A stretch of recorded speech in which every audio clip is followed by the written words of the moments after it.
Hallelujah, hallelujah. ನಮ್ಮ ಯೇಸು ನಮ್ಮ ಕರ್ತ ಬಡವರ ಮನೆಯಲ್ಲಿ ಜನಿಸಿದ ಎಂದು ಹಾಡನ್ನು ಹಾಡಿ ದೇವರನ್ನು ಮಹಿಮೆಪಡಿಸೋಣ. Hallelujah, hallelujah.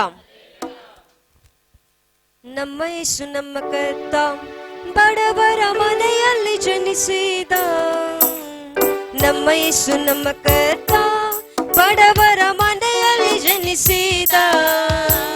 ಜನಿಸಿ ಬಂದನೋ ನಮ್ಮ ಲೋಕದ ರಕ್ಷಕನು. ಜನಿಸಿ ಬಂದನೋ ನಮ್ಮ ಲೋಕದ ರಕ್ಷಕನು. ನಮ್ಮ ಯೇಸು ನಮ್ಮ ಕರ್ತ ಬಡವರ ಮನೆಯಲ್ಲಿ ಜನಿಸಿದ. ನಮ್ಮ ಯೇಸು ನಮ್ಮ ಕರ್ತ ಬಡವರ ಮನೆಯಲ್ಲಿ ಜನಿಸಿದ. ಜನಿಸಿ ಬಂದನೋ ನಮ್ಮ ಲೋಕದ ರಕ್ಷಕನು. ಜನಿಸಿ ಬಂದನೋ ನಮ್ಮ ಲೋಕದ ರಕ್ಷಕನು. 5 ರೊಟ್ಟಿ 2 ಮೀನು 5,000 ಜನರಿಗೆ. 5 ರೊಟ್ಟಿ 2 ಮೀನು 5,000 ಜನರಿಗೆ ಹಂಚಿಕೊಟ್ಟನು ನಮ್ಮ ಲೋಕದ ರಕ್ಷಕನು. ಹಂಚಿಕೊಟ್ಟನು ನಮ್ಮ ಲೋಕದ ರಕ್ಷಕನು. ನಮ್ಮ ಯೇಸು ನಮ್ಮ ಕರ್ತ ಬಡವರ ಮನೆಯಲ್ಲಿ ಜನಿಸಿದ. ನಮ್ಮ ಯೇಸು ನಮ್ಮ ಕರ್ತ ಬಡವರ ಮನೆಯಲ್ಲಿ ಜನಿಸಿದ. ಜನಿಸಿ ಬಂದನು ನಮ್ಮ ಲೋಕದ ರಕ್ಷಕನು. ಜನಿಸಿ ಬಂದನು ನಮ್ಮ ಲೋಕದ ರಕ್ಷಕನು. ಕುರುಡರಿಗೆ ಕಣ್ಣು ಕೊಟ್ಟನು, ಕುಂಟರಿಗೆ ಕಾಲು ಕೊಟ್ಟನು. ಕುರುಡರಿಗೆ ಕಣ್ಣು ಕೊಟ್ಟನು, ಕುಂಟರಿಗೆ ಕಾಲು ಕೊಟ್ಟನು. ಅದ್ಭುತ ಮಾಡಿದನು ನಮ್ಮ ಲೋಕದ ರಕ್ಷಕನು. ಅದ್ಭುತ ಮಾಡಿದನು ನಮ್ಮ ಲೋಕದ ರಕ್ಷಕನು. ನಮ್ಮ ಯೇಸು ನಮ್ಮ ಕರ್ತ ಬಡವರ ಮನೆಯಲ್ಲಿ ಜನಿಸಿದ. ನಮ್ಮ ಯೇಸು ನಮ್ಮ ಕರ್ತ ಬಡವರ ಮನೆಯಲ್ಲಿ ಜನಿಸಿದ. ಜನಿಸಿ ಬಂದನೋ ನಮ್ಮ ಲೋಕದ ರಕ್ಷಕನು. ಜನಿಸಿ ಬಂದನೋ ನಮ್ಮ ಲೋಕದ ರಕ್ಷಕನು. ನಮ್ಮ ಯೇಸು ನಮ್ಮ ಕರ್ತ ಬಡವರ ಮನೆಯಲ್ಲಿ ಜನಿಸಿದ.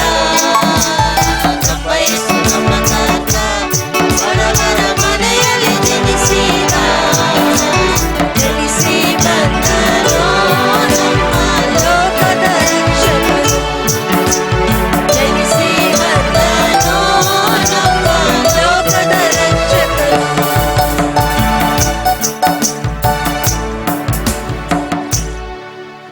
Hallelujah, hallelujah. ஹல்லேலூயா. நம்மெல்லாரும் எழுந்து நிற்போம். உற்சாகம் எல்லாரும் கரங்களை தட்டி தேவனை நாம் பாடுவோம். பிறந்தார் பிறந்தார் என்ற பாடலை பாடி தேவனை மகிமைப்படுத்துவோம். எல்லாரும் சந்தோஷமா கரங்களை தட்டி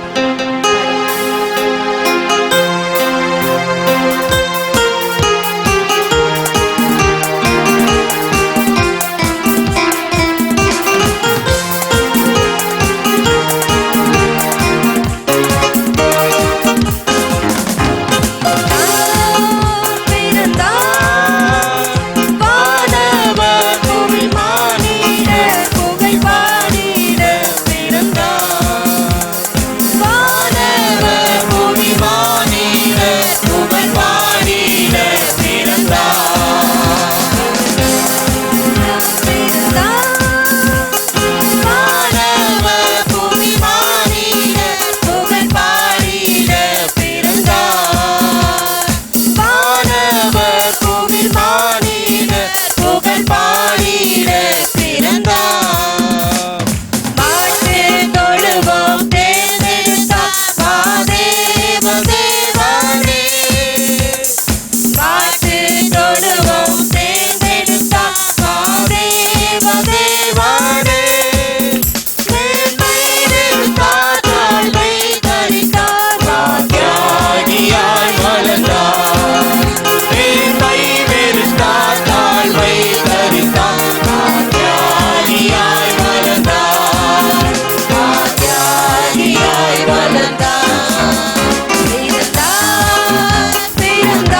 செலுத்துவோம். அப்பா உமக்கு நன்றி ಎಲ್ಲರೂ சுவாமி, ಕರಗಳನ್ನು நன்றி ತಟ್ಟಿ ராஜா. ದೇವರನ್ನು ಮಹಿಮೆಪಡಿಸೋಣ. அப்பா உமக்கு ஸ்தோத்திரம் ராஜா. இந்த நாளைப்பா உம்மை ஆராதிக்கும்படிக்கு எங்களுக்கு உதவி செய்கிற உமக்கு நன்றின்னு சொல்லுவோம். எல்லாரும் வாய்கள் திறந்து ஸ்தோத்திரத்தை சொல்லுங்க. அப்பா உமக்கு நன்றி சுவாமி. அப்பா உமக்கு நன்றி ராஜா. நாங்க சந்தோஷத்தோடப்பா இந்த மாதத்துல கூட ராஜா, இந்த கடைசி மாதத்துல கூட சந்தோஷமாப்பா ஒரு கிறிஸ்துமஸ் பாடலை பாடுறோம்னா அது உம்முடைய கிருபை சுவாமி. அப்பா எத்தனையோ பேருக்கு இந்த தயவு கிடைக்கல சுவாமி, எத்தனையோ பேருக்கு இந்த சந்தோஷம் இல்ல ராஜா. ஏசப்பா எங்களுக்கு அந்த சந்தோஷத்தை நீர் கூட்டி கொடுத்திருக்கிறீர்கள். நன்றி சுவாமி, நன்றி ராஜா, நன்றி ராஜா. அப்பா எல்லாரும் உற்சாகமாய் இப்பொழுது கூட ஒரு தெலுங்கு பாடலை பாடுவோம். ஓரன்னா ஏசுக்கு சாட்டி வேற லேரன்னா லேரன்னா இந்த பாடலை பாடி தேவ நாமத்தை மேம்படுத்துவோம். ஹல்லேலூயா, ஹல்லேலூயா, ஹல்லேலூயா. பாடல் தெரியாதவங்க ஒரு வாட்டி பாடும் பொழுது இன்னொரு வாட்டி கேட்டு எல்லாரும் சேர்ந்து பாடுங்க. ஹல்லேலூயா, ஹல்லேலூயா, ஹல்லேலூயா. ஆமென். ఓరన్నా ఏసుకు సాటి వేరే లేరన్నా లేరన్నా, యేసయ్య దైవం చూడన్నా చూడన్నా, యేసయ్య దైవం చూడన్నా. ఓరన్నా ఏసుకు సాటి వేరే లేరన్నా లేరన్నా, యేసయ్య దైవం చూడన్నా చూడన్నా.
அப்பா உமக்கு நன்றி நன்றி நன்றி நன்றி ராஜா, நன்றி சுவாமி, நன்றி சுவாமி. அப்பா உம்மை துதிக்கிறோம் துதிக்கிறோம் துதிக்கிறோம் துதிக்கிறோம் துதிக்கிறோம் துதிக்கிறோம் ஏசப்பா. அப்பா உமக்கு நன்றி சுவாமி. அப்பா நீங்க எங்களுக்கு போது சுவாமி ராஜா, உங்களுடைய சமூகம் எங்களுக்கு போது ராஜா. உமக்கு நன்றி தகப்பனே ஏசப்பா. உமக்கு ஸ்தோத்திரம் ஸ்தோத்திரம் ஸ்தோத்திரம் ஸ்தோத்திரம் ஸ்தோத்திரம் ராஜாப்பா. எல்லாரும் சொல்லுவோம், வாய்களை திறந்த தேவனுக்கு நாம் நன்றி சொல்லுவோம். அப்பா உம்முடைய சமூகத்துல அப்பா எங்களை கொண்டு வந்த கிருபைக்காக உமக்கு நன்றி சுவாமி. உம்முடைய சமூகம் எங்களுக்கு போதும் ராஜான்னு சொல்லுவோம். அப்பா உமக்கு ஸ்தோத்திரம் ராஜா. நன்றி நன்றி நன்றி ராஜா. அப்பா உமக்கு ஸ்தோத்திரம் ராஜா. நீங்க போதும் மேசப்பா, உங்க சமூகம் எனக்கப்பா. நீங்க போதும் மேசப்பா, உங்க சமூகம் எனக்கப்பா. எல்லாரும் பாடுவோம். நீங்க போதும் மேசப்பா, உங்க சமூகம் எனக்கப்பா. நீங்க போதும் மேசப்பா, உங்க சமூகம்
స్వస్థపరిచావే వందనమయ్యా యెహోవా రఫా యెహోవా రఫా స్వస్థపరిచావే వందనమయ్యా స్వస్థపరిచావే వందనమయ్యా స్వస్థపరిచావే వందనమయ్యా నిన్న పూర్ణ మనసుతో ఆరాధించు పూర్ణ బలముతో ప్రేమించెదను ఆరాధన ఆరాధన ఆరాధన నా తండ్రి నీకే ఆరాధన ఆరాధన థాంక్ యూ అమ్మా హల్లెలూయా ఆరాధన ఆరాధన యేసయ్యా ఆరాధన ఓ ఆరాధన ಎಲ್ಲರೂ ಕರಗಳನ್ನೆತ್ತಿ ಆರಾಧನೆ ಆರಾಧನೆ ಆರಾಧನೆ ಆರಾಧನೆ ಆರಾಧನೆ ಯೇಸುವೇ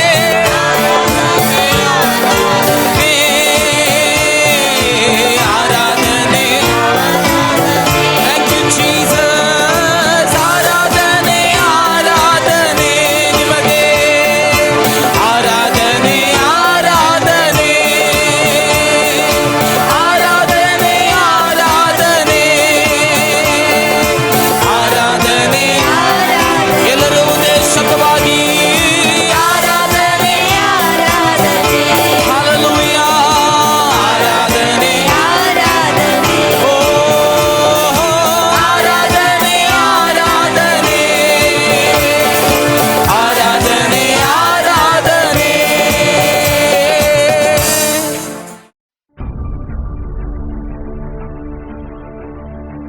Send your offerings to Christ the King Ministries, Indian Bank, RMV Second Stage, BEL Road Branch, Bangalore, India. Account number 439796886. IFSC code ID IB 000R050. MICR code 5600190008. For more details, contact 988-6869-714, 8050-11600.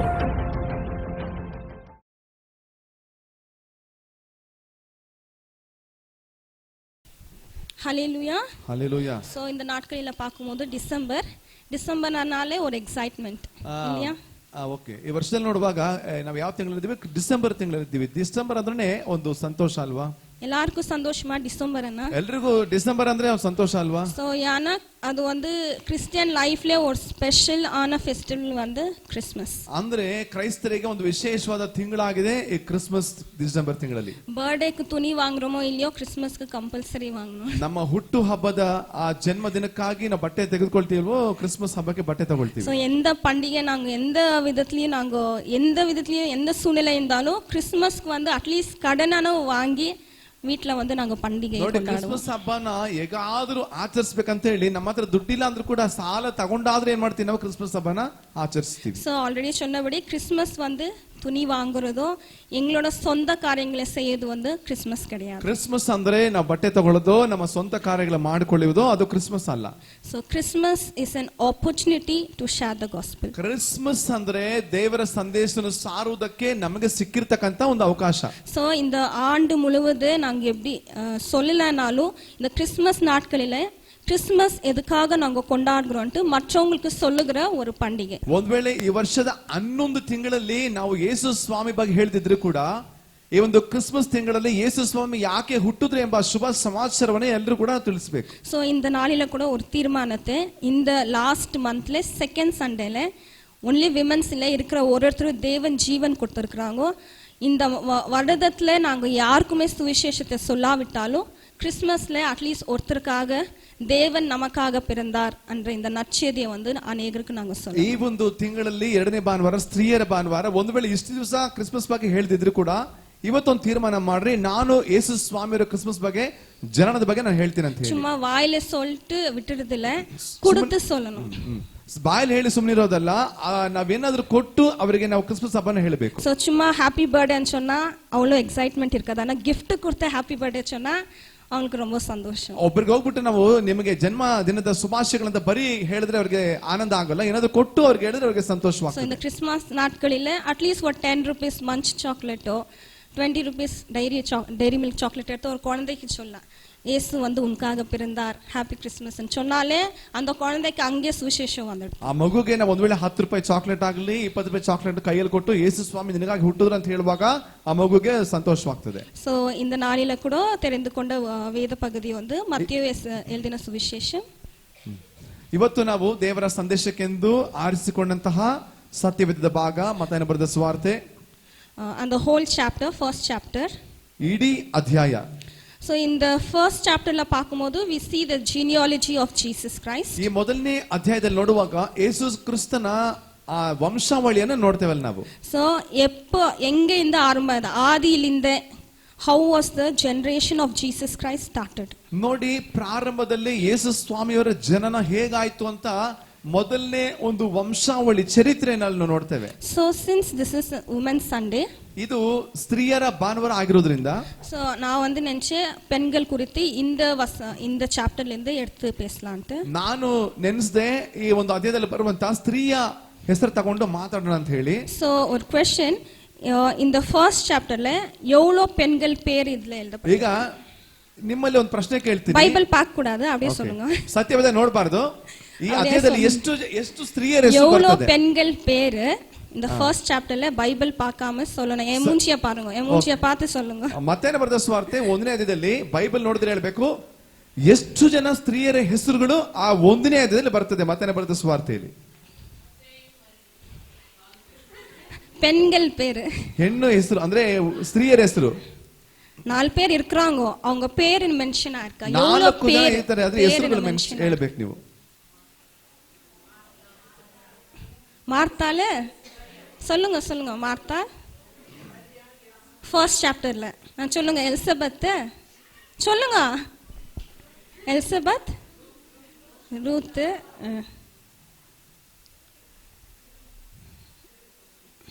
இதுலயே தெரியுது எவ்வளவு ஒழுங்கா Bible படிக்கிறீங்கன்ட்டு.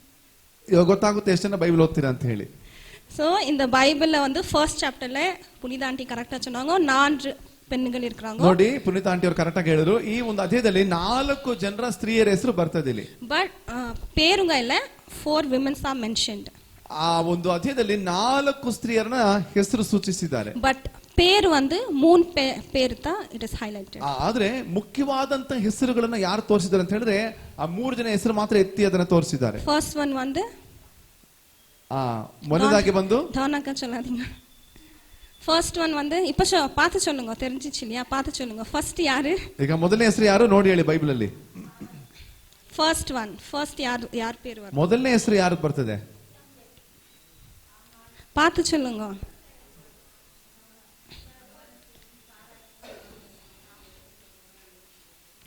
First name in the chapter. ಮತ್ತೇನು ಬರ್ತದೆ ಸುವಾರ್ತೆ 1ನೇದಲ್ಲಿ ಮೊದಲನೇ ಹೆಸರು ಬರ್ತದೆ. ಥರ್ಡ್ ವರ್ಸ್ல வந்து Judah begot Perez and Zerah by Tamar. So Tamar வந்து ஒரு பெண்ணோட பேர். So she is the first woman there. Second woman ಹೇಳುವಾಗ ಸ್ತ್ರೀಯರ ಹೆಸರು ಮೊದಲನೇ ಸ್ತ್ರೀ. ಎರಡನೇದು second woman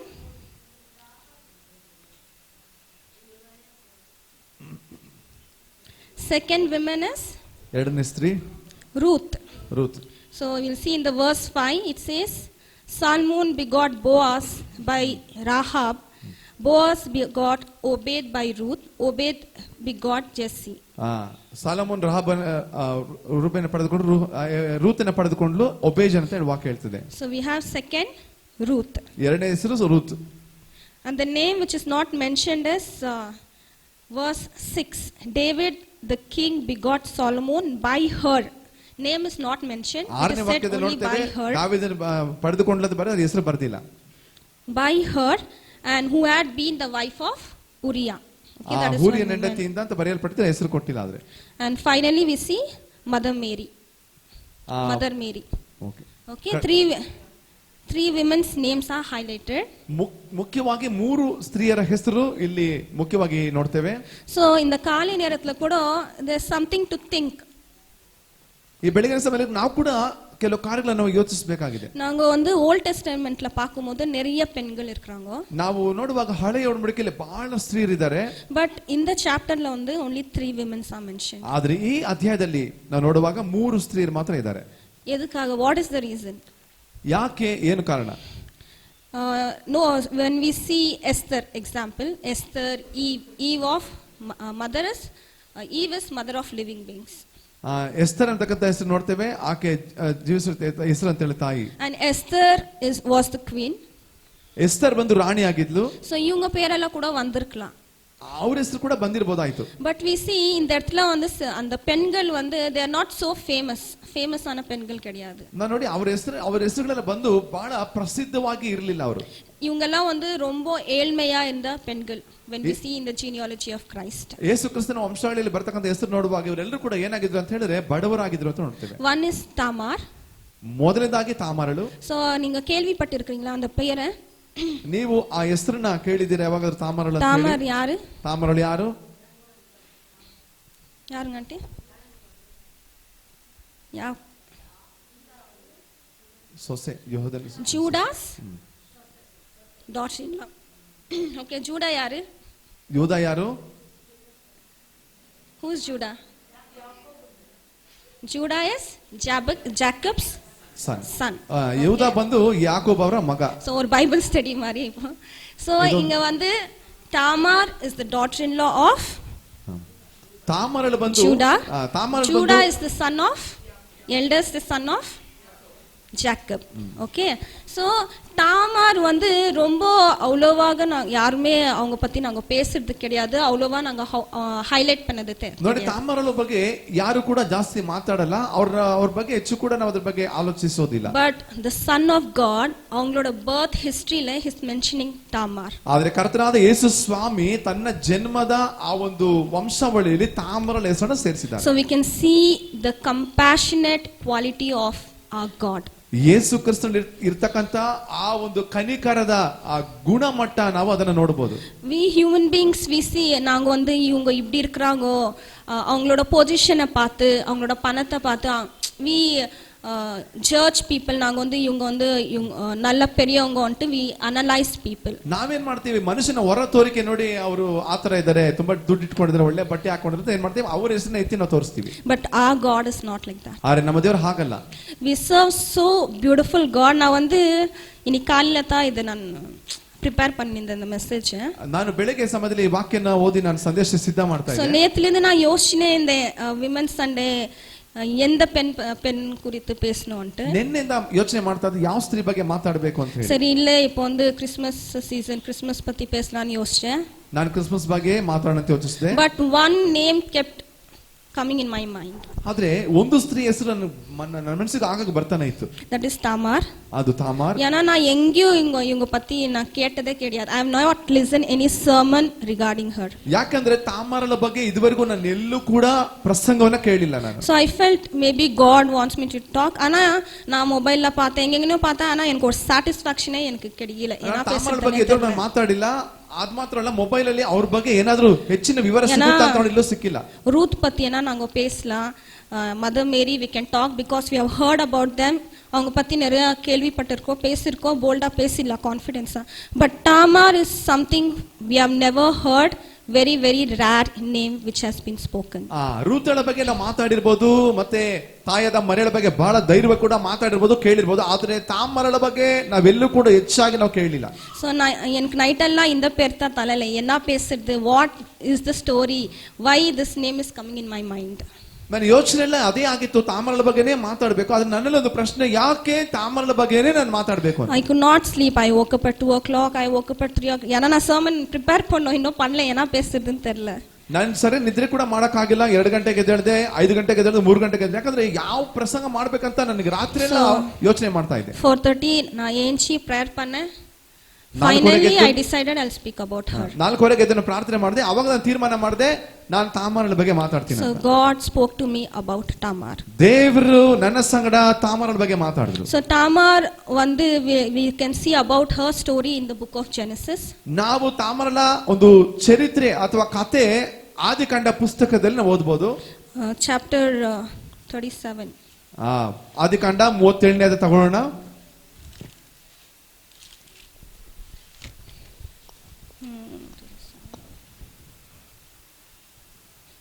38ನೇ ಅಧ್ಯಾಯ 38ನೇ ವಾಕ್ಯ. So almost in the story ಎಲ್ಲರಿಗೂ தெரியும் நினைக்கிறேன். ಮುಂಚಿತವಾಗಿ ಈ ಕಥೆ ಎಲ್ಲರಿಗೂ ಗೊತ್ತಿದೆ ಅಂತ ಅನಿಸ್ತೇನೆ. So Genesis ಲ ಪಾಕುம்போது we see about Adam, Eve, then continue about his generation.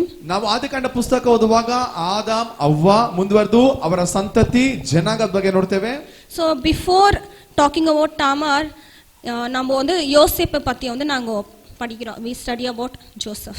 ತಾಮಾರಳ ಬಗ್ಗೆ ಓದೋಕಿನ ಮುಂಚೆ ನಾವು ಯೋಸೇಫನ ಬಗ್ಗೆ ಯೋಚಿಸೋಣ ಸ್ವಲ್ಪ. In chapter 37 we see that they sold Joseph to the Egyptians. 37ನೇ ಓದುವಾಗ ಯೋಸೇಫನನ್ನ ಐಗುಪ್ತರಿಗೆ ಏನ್ ಮಾಡ್ಬಿಟ್ರು, ಅವ್ರನ್ನ ಮಾರ್ಬಿಟ್ರು. So who gave that idea and ஒரு யோசனை யார் கொடுத்தது? ಆ ಒಂದು ಯೋಚನೆ ಯೋಸೇಫನ ಮಾರ್ಬಿಡೋಣ ಅಂತ ಯೋಚನೆ ಕೊಟ್ಟಿದ್ದು ಯಾರು? ಆಲೋಚನೆ ஏன்னா அவங்க brothers வந்து ಪ್ಲಾನ್ பண்ணது we have to kill him, destroy பண்ணிடலாம் ಅಂತ. ಯಾಕಂದ್ರೆ ಅವರೆಲ್ಲ ತೀರ್ಮಾನ ಮಾಡಿದ್ರು ಯೋಸೇಫನ ಅಂದಿರು ಇವನ್ನ ಸಾಯಿಸಬೇಕು, ಇವನ್ನ ನಾಶ ಮಾಡಬೇಕಂತ ಹೇಳಿ. But Judah gave them an suggestion, we should not kill him but we will sell him. ಆದ್ರೆ ಯಹೂದ ಒಂದು ಆಲೋಚನೆ ಕೊಡ್ತಾರೆ, ಬೇಡ ಬೇಡ ನಮ್ಮ ತಮ್ಮವನ್ನ ಸಾಯಿಸೋದು ಬೇಡ, ಅವನ್ನ ಮಾರೋಣ ಅಂತ. So ಅವನ யோசேப்பை வந்து விற்ற பிறகு I think he had the guilty feeling. அவங்களுக்குள்ள ஒரு ಗಿಲ್ಟಿ ಫೀಲಿಂಗ್ ಬಂದது. ಯೋಸೇಫನ ಬಗ್ಗೆ ನೋಡುವಾಗ ಅವರಲ್ಲಿ ಒಂದು ಹಾಸ್ಯಾಸ್ಪದ ತಮಾಷೆಯಾದಂತ ಕಾರ್ಯಗಳು ಬಂದಿತು. So on the 38th verse, first verse 38th chapter, 38ನೇ ಅಧ್ಯಾಯ ಮೊದಲನೇ ವಾಕ್ಯ ನೋಡೋಣ. It says it came to pass at that time that Judah departed from his brothers and visited a certain Adullamite whose name was Hira. ಯಹೂದ ಅಲ್ಲಿ ಹೋಗಿ ಒಂದು ಸ್ಥಳ ಬಿಟ್ಕೊಡ್ತಾರೆ, ಅವನ ಹೆಸರು ಬಂದು ಯಹೂದ ಅಂತ ಹೇಳಿ.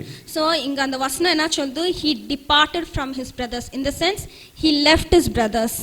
After that incident Judah separated himself from his brothers. ನಾವು ನೋಡ್ತೇವೆ ಯಹೂದ ಏನ್ ಮಾಡಿದ್ರು, ಇವ್ರ ಅಣ್ಣದಿರನ್ನ ಏನ್ ಮಾಡಿದ್ರು, ಬಿಟ್ಟು ಅವ್ರು ಬೇರೆ ಪ್ರತ್ಯೇಕವಾಗಿ ಹೋದ್ರು. ಅಂದ್ರೆ ಇವ್ರ ಅಣ್ಣದಿರನ್ನ ಬಿಟ್ಬಿಟ್ಟು ಏನ್ ಮಾಡಿದ್ರು, ಅವ್ರ ತಮ್ಮದಿರನ್ನ ಬಿಟ್ಬಿಟ್ಟು ಅವ್ನು ಸೆಪರೇಟ್ ಆಗಿ ಹೋದ, ಬೇರೆ ಹೋಗೋದು ಅಂತ ನೋಡ್ತೇವೆ. Maybe he fought with them, maybe he was not happy with the decision whatever they did, so he became separate from his brothers and he went to other place. ಒಂದು ವೇಳೆ ಆ ಯೂದ ಹೇಳ್ತಕ್ಕಂಥ ಆಲೋಚನೆ ಅವ್ರು ಒಪ್ಪದೇ ಇರಬಹುದು, ಅವಾಗ ಅವರಲ್ಲಿ ಜಗಳ ಕೂಡ ಆಗಿರಬಹುದು. ಅದಕ್ಕೆ ಯೂದ ಏನ್ ಮಾಡ್ತಾರೆ, ನಾನು ಬೇರೆ ಹೋಗ್ತೀನಿ ಅಂತ ಹೇಳಿ ಪ್ರತ್ಯೇಕವಾಗಿ ಅವ್ರು ಹೋಗ್ತಾರೆ. And second verse says, and Judah saw there a daughter of a certain Canaanite whose name was Shua, and he married her and went into her.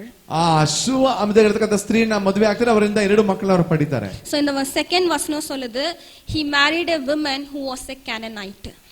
ಕಾನಾನ್ ಸ್ತ್ರೀಯನ್ನು ಏನ್ ಮಾಡ್ತಾರೆ, ಯೂದ ಮದುವೆ ಮಾಡ್ಕೊಳ್ತಾರೆ ಅಂತ ಬರೆಯಲ್ಪಟ್ಟಿದೆ. Who is a Canaanite? Canaanite is a Gentile, non-believer. ಈ ಕಾನಾನ್ ಸ್ತ್ರೀಯರು ಯಾರು?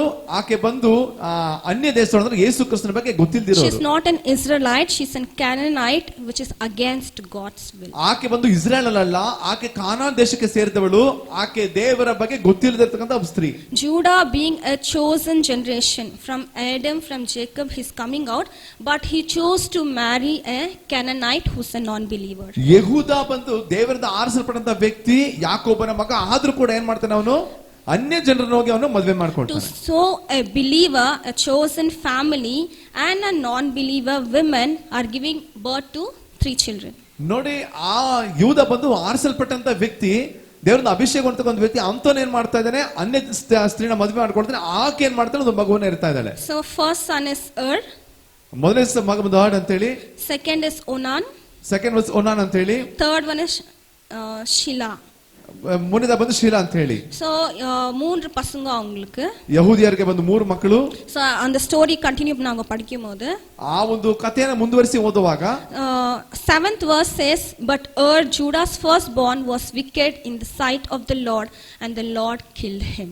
7ನೇ ವಾಕ್ಯ ಹೇಳ್ತದೆ, ಯಹೂದನಿಗೆ ಹುಟ್ಟಿದ ಮಗ ಅವನು ಬಹಳ ದುಷ್ಟನಾಗಿದ್ದ, ಅದಕ್ಕೆ ದೇವರು ಅವನ್ನ ಸಾಯಿಸಿದ್ರು ಅಂತ ಹೇಳಿ. So first son, he was already married to Tamar. ಮೊದಲನೇ ಮಗ ಮುಂಚಿತವಾಗಿ ತಾಮಾರಳ ಜೊತೆಲೆ ಅವನಿಗೆ ಮದುವೆ ಆಗಿತ್ತು. Since he was not fearing to God, since he did evil in the sight of God, God killed him. ದೇವರಿಗೆ ಭಯಪಡದೆ ಇದ್ದುದರಿಂದ, ದೇವರಿಗೆ ಇಷ್ಟವಿರದ ಕಾರ್ಯ ಆತನು ಮಾಡಿದ್ರಿಂದ ದೇವರನ್ನ ಸಾಯಿಸಿದ್ರು ಅಂತ So ನೋಡ್ತೀವಿ. அந்த காலத்துல வந்து ஒரு law இருந்தது. God had a law. ಆಗಿನ ಕಾಲದಲ್ಲಿ ದೇವರು ಕೂಡ ತನ್ನ ಜನಗಳಿಗೆ ಒಂದು ನಿಯಮವನ್ನ ಕೊಟ್ಟಿದ್ರು. அந்த law வந்து எப்படின்னா, if your husband dies, you should marry his brother. ಆ ಒಂದು ಕಟ್ಟಳೆ ಏನಾಗಿತ್ತಂದ್ರೆ, ಗಂಡ ಸತ್ತೋದ್ರೆ ಆ ಗಂಡನ ತಮ್ಮನ್ನ ಅವರು ಮದುವೆ And ಮಾಡ್ಕೊಳ್ಬಹುದು she ಅಂತ. should bore children to him. ಆಕೆ ಬಂದು ಮಕ್ಕಳನ್ನ ಕೊಡ್ತಾರೆ ಹೇಳ್ತಾಳೆ. But that child belongs to the first brother who died. ಆ ಮಗು ಬಂದು ಯಾವ ಅಣ್ಣ ಸಾಯ್ತಾನೋ ಅವ್ರ ಅಣ್ಣಗೆ ಸಂಬಂಧಪಡ್ತಾ ಇತ್ತು. அவங்களும் செத்துட்டாங்கன்னா brothers செத்தா marriage பண்ணோம், but they should not go out of that family. ಅವರು ಏನ್ ಮಾಡ್ಬೋದು, ಅವರು ಸತ್ತೋದ್ರೆ ಅವ್ರ ತಮ್ಮನ ಮದುವೆ ಆಗ್ಬೋದು, ಆದ್ರೆ ಕುಟುಂಬನ ಬಿಟ್ಟು ಹೊರಗಡೆ ಹೋಗ್ಬಾರ್ದಾಗಿತ್ತು. Unless and until that family give permission, she cannot marry anybody else. ಆ ಕುಟುಂಬದವರು ಬೇರೆಯವ್ರನ್ನ ಮದುವೆ ಮಾಡ್ಕೊಳ್ಬಹುದು ಅಂತ ಹೇಳ್ಕೊಳ್ಳೋವರೆಗೂ ಆಕೆ ಏನ್ ಮಾಡ್ಬಾರ್ದು, ಬೇರೆಯವ್ರನ್ನ ಮದುವೆ ಮಾಡ್ಕೊಳ್ಬಾರ್ದು. And if she marry whatever அவங்க அந்த மேரேஜ் பண்ணிக்கிறாங்க இல்லையா, அவங்களோட ப்ராப்பர்ட்டி அந்த that wife can have, she can have children, she can have authority, but she is powerless.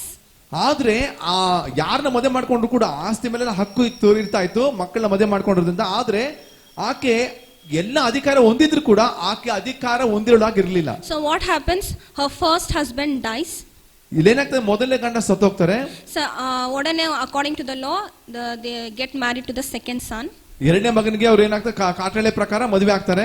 What that the second son does, அவன் என்ன யோசிக்குவா, இப்போ நான் வந்து அவங்க கூட சேர்ந்து பிள்ளை பெற்றாலும், this is not going to be my inheritance, but this inheritance is going for my brother, this does not belong to me. He had that feeling in his heart. ಅವನಿಗೆ ಯೋಚಿಸ್ತಂದ್ರೆ, ಒಂದು ವೇಳೆ ನನ್ನ ಅಣ್ಣನಿಗೆ ಸಂಬಂಧಪಟ್ಟ ಆಸ್ತಿ ಕೂಡ ನನಗೆ ಕೂಡ ಸೇರುತ್ತಲ್ವಾ, ಆ ಯೋಚನೆ ಅವನಿಗೆ ಇರ್ತಾ ಇತ್ತು. So அவன் வந்து he will cheat her. அது வந்து தேவன் பார்த்து he will get angry on what he did, and he kills even the second husband. ನೋಡಿ, ಅವನ್ ಬಂದು ಮೋಸ ಮಾಡ್ತಂತ ದೇವರು ಏನ್ ಮಾಡಿ ಗೊತ್ತಿತ್ತು ಅವನಿಗೆ, ಮೋಸ ಮಾಡ್ತಾನೆ ಅಂತ ಹೇಳಿ. ಹಾಗೆ ಎರಡನೇ ಯಜಮಾನಿಗೆ ಅದಾಗ್ತಾ ಇತ್ತು. So next what happens, Judah he'll think that maybe there's some problem with Tamar. இப்போ நான் வந்து என்னோட மூன்றாவது மகனை கூட நான் கொடுத்துட்டேன்னா even he will die. He is getting that mindset in his head.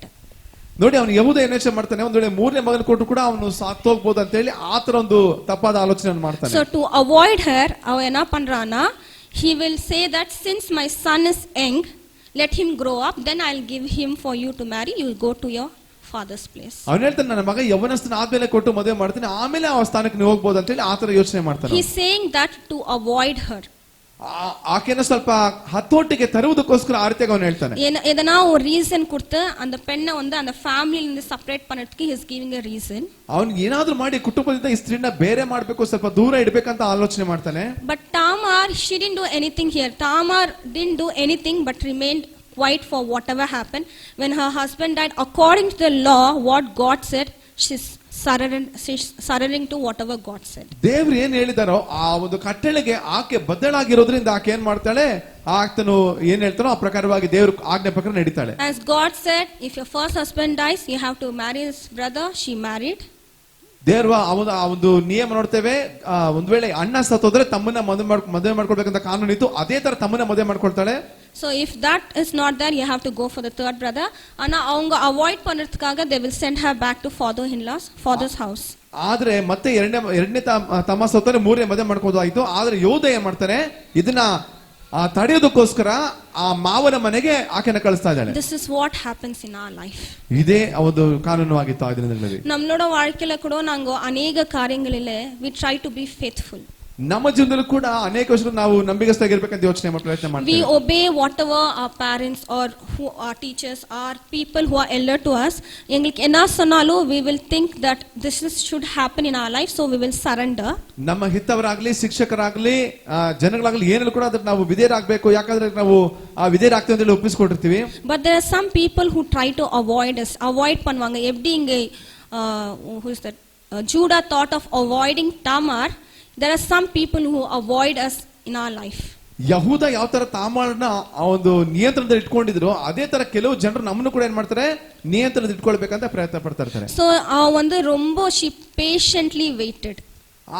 ಆಕೆ ಬಹಳ ತುಂಬಾ ತಾಳ್ಮೆಯಾಗಿ ಅಲ್ಲಿ ನಡೆದುಕೊಳ್ತಾಳೆ. She patiently waited until the third brother was grown up.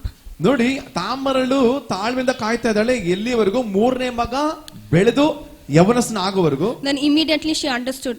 So he didn't wanted to marry his son to her. That is the reason he's avoiding me, because இவ்வளோ நாள் ஆகி கூட அவங்க வந்து திருப்பி அவங்க கிட்ட இதை பத்தி பேசவே இல்லை. ನಾವು ನೋಡ್ತೇವೆ ಅಲ್ಲಿವರೆಗೂ ಮಾತಾಡಲಿಲ್ಲ. ಅವ್ರಿಗೆ ಗೊತ್ತಾಗ್ಬಿಡ್ತದೆ ಖಂಡಿತ ಇವನೇನ್ ಮಾಡ್ತಾನೆ, ಮೂರನೇ ಮಗನ ಜೊತೆ ಮದುವೆ ಮಾಡ್ಕೊಳ್ಳಿಕ್ಕೆ ನನ್ನ ತಡಿತಾ ಇರ್ತಾ ಆಕೆ ಗೊತ್ತಾಗ್ತದೆ. So she decided to follow what's the God's law, because அந்த நாட்களில நம்மளுக்கு வந்து இது சீப்பா தெரியல, இல்லனா we may think இதனா இந்த மாதிரி ஒரு law, but those days this was the law, they have to do this law.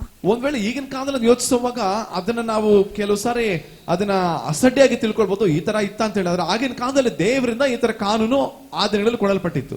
So she immediately, you know what she did, she went as a prostitute and she laid with her father-in-law. She became pregnant. ನಾವು ನೋಡ್ತೇವೆ ಆಗ ಏನ್ ಮಾಡ್ತಾಳೆ, ಆ ಒಂದು ವ್ಯಭಿಚಾರಿ ತರ ವೇಷ ತರ ಹಾಕೊಂತಾಳೆ ಯಾರು ತಾಮಾರಳು. ತದನಂತರ ತನ್ನ ಮಾವನಿಗೆ ಆಕೆ ಒಂದು ಗರ್ಭವತಿ ಆಗ್ತಾಳೆ. Amen. Amen. And there's a verse which says in chapter 26, verse 26. 26ನೇ ವಾಕ್ಯ ಹೇಳ್ತದೆ. It says, so Judah acknowledged them and said, she has been more righteous than I, because I did not give her to Shelah my son, and he never knew her again.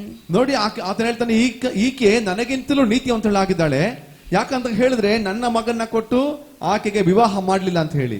Amen. Amen. So here Judah himself, when Judah knew that Tamar was pregnant, he was very angry on Tamar. ಯಾವಾಗ ತಾಮಾರಳು ಗರ್ಭವತಿ ಆಗಿದ್ದಾಳೆ ಅಂತ ಯಹೂದನಿಗೆ ಗೊತ್ತಾಯ್ತು, ಆಗ ಯಹೂದನಿಗೆ ಏನ್ ಬರ್ತಾ ಇದೆ, ಆಕೆ ಮೇಲೆ ಕೋಪ ಬರ್ತಾ ಇದೆ. But when he knew what was the real reason behind this prostitution, ಆದ್ರೆ ನಿಜವಾದಂತ ಕಾರಣ ಆ ಒಂದು ವ್ಯಭಿಚಾರ ಸ್ತ್ರೀಯ ಹಿಂದೆ ಚರಿತ್ರೆ ನಿಜವಾಗ್ಲೂ ತಿಳ್ಕೊಂಡಾಗ, he's saying that she is more righteous than me.